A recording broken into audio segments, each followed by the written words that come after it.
To health now, Lagos State University Teaching Hospital has marked a significant milestone as the first student from its School of Anaesthetic Technology graduated 31 students.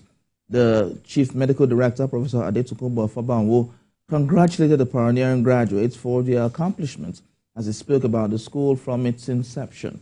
He said the management of LASUTH recognized the hospital had the resources to establish a school of such repute independently. Thank you for coming to witness this epoch-making occasion, the first graduation ceremony of our first set of anesthetic technicians.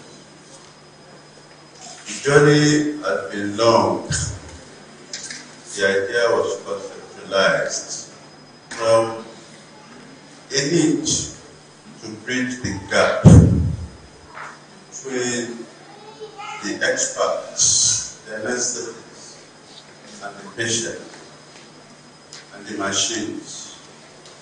There's a cadre of people that will come in between, and they need to be properly trained. Thank you. The Minister of Interior, Olubunmi Tunji-Ojo, says at least 12 persons of international security interest have been tracked down at the newly installed e-gates facilities at the international airports across the country in the last 14 days. The minister spoke at the unveiling of the Nigeria Immigration Service Career Progression and Training Framework and Gender Policy at the service headquarters in Abuja on Friday. He added that the persons of international security interest will have had free exit and entry into the country, but for the efficiency of the new e-gates and command and control center technology. I think some couple of months ago, we reviewed this particular document during the board meeting. And I'll tell you, it's a wonderful piece of work, a very wonderful piece of work. And it's a project that deals basically with about 2-3 things. We talk about the career plan, we talk about the e-learning, and we also talk about the gender mainstreaming. I think these are the 3 key parts. And when you look at the gender mainstreaming, I think it is women themselves that were supposed to protest now. Because in NIS, it's the leadership. I mean, if there is a service where there is equity, if there is a service where there is fairness, and if there is service that is respect for gender balancing in the Nigerian immigration system.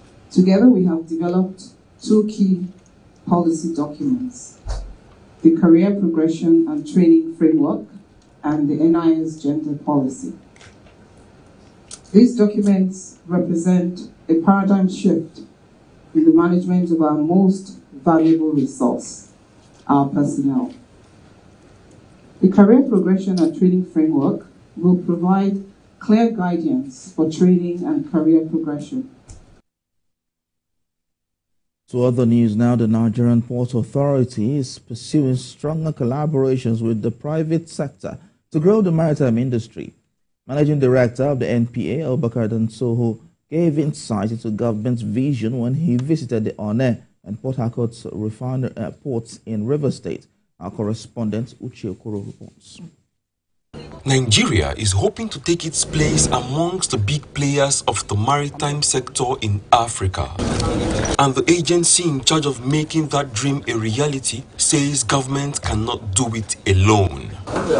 They are in Onne Port to meet with some key private sector companies with interests in logistics, terminal operations, fertilizer and agro-allied production.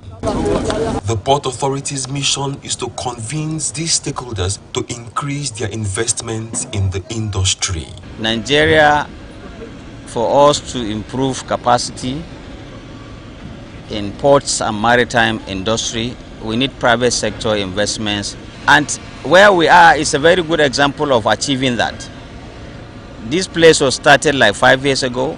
It was a greenfield. Now you can see how activities are taking place here. You can see there are vessels here who have berthed, and it's a multi-purpose port terminal. So that is how to grow the maritime and port industry, by getting people from private sector to invest. The MPA says Nigeria can become the biggest shipping hub in the continent with more involvement of the private sector.